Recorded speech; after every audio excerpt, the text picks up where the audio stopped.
Okay, so I'm going to talk about Iran's governance. This is in like 2 videos because I did it differently last year. So this will be a short little part 1. Um, hang in there because their government is really interesting and complex. So here we go.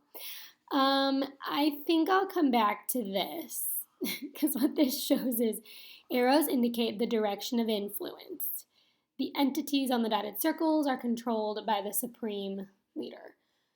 There's a better graphic, but you can see the electorate influences the assembly of experts, the supreme leader, who chooses guardian council, who also has a say over the president. The electorate elects the president. I'm going to come back to this. Okay, so basics for the government here. So you have this is Ahmadinejad as a president, and he's on the little puppet of Khomeini, the supreme leader.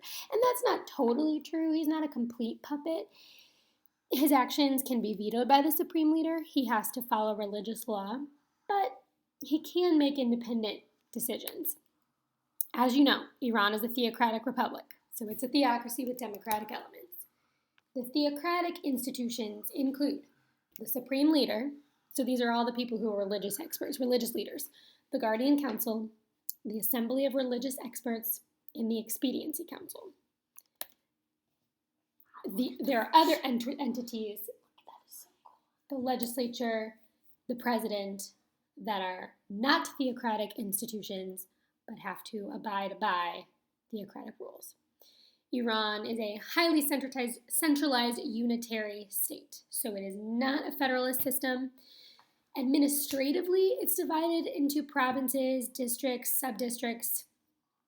However, they all answer to the central government. They do not have their own powers, their own ability to make laws that are reflective of the people within those provinces or districts. They must answer to and follow by the rules of the central government. Technically, we would say that Iran has a dual executive where the head of state is the supreme leader and the head of government is the president. There is a unicameral legislature that is in place. There is a judicial branch. It is not independent. It does not check the executive, and its decisions are based on Sharia law. That's its main function, is to make sure laws uphold Sharia law. I like this. This is more helpful. As it says, it's a complex political system.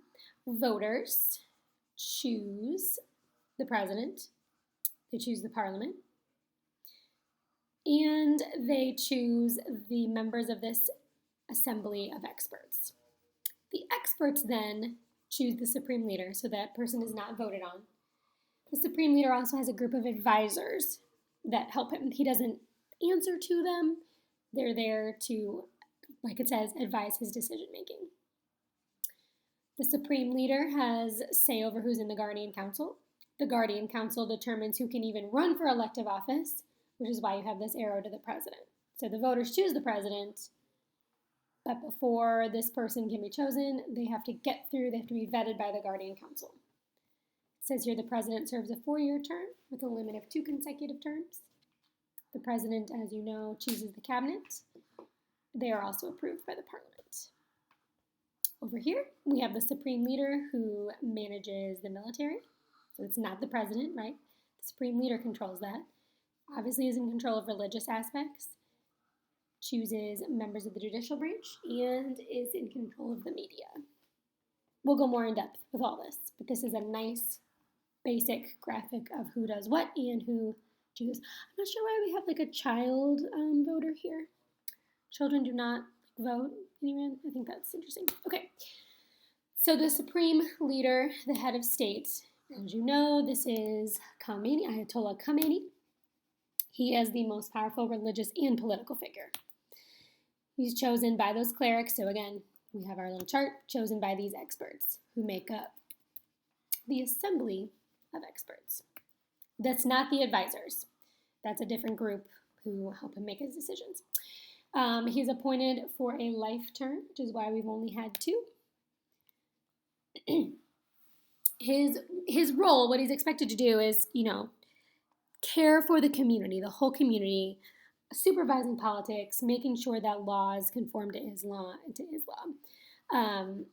He's also known as the Faqih, is the way you say that, and he's the leading Islamic jurist, meaning he has the final say. He's the final interpreter over what the law says. This is where it gets interesting, because you can take a religious text, and because it's being interpreted, just like any religion, or even, the trouble we have interpreting our own constitution, right? Because sometimes I get asked the question, like, how can a country that, is practicing Islamic law do some of the things they're doing, right? Because they can be very oppressive. Some of their laws are very archaic, are very harsh.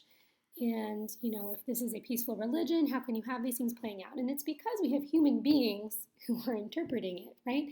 Human beings do this with the Bible. They do this with the Constitution. So when human beings are carrying out religious law, it's the human aspect that makes a difference in how it's applied. As we saw in that document, the Supreme Leader links the three branches of government together. So a quick list of his powers. He can help limit the presidential candidates because he appoints people who are some of the people who sit on the Guardian Council. He does have the authority to overrule or dismiss the president. That doesn't really happen. They more work together on issues, but he could step in if needed. He has ultimate command of armed forces, not the president. He declares war and peace. Although it's really interesting, because when we talk about the Iran nuclear deal, Rouhani played a really significant role in working out that deal. So that's one of the president's roles, kind of working out treaties. The Supreme Leader can put out a decree to be voted on in a national referendum. He appoints the head of the judicial branch, half the members of the Guardian Council, and people to lead Friday prayer, and also he appoints the leaders, the heads of radio and TV stations. I think this is where my other slideshow starts, so I'm going to stop here. Great video, huh? Okay. Hello.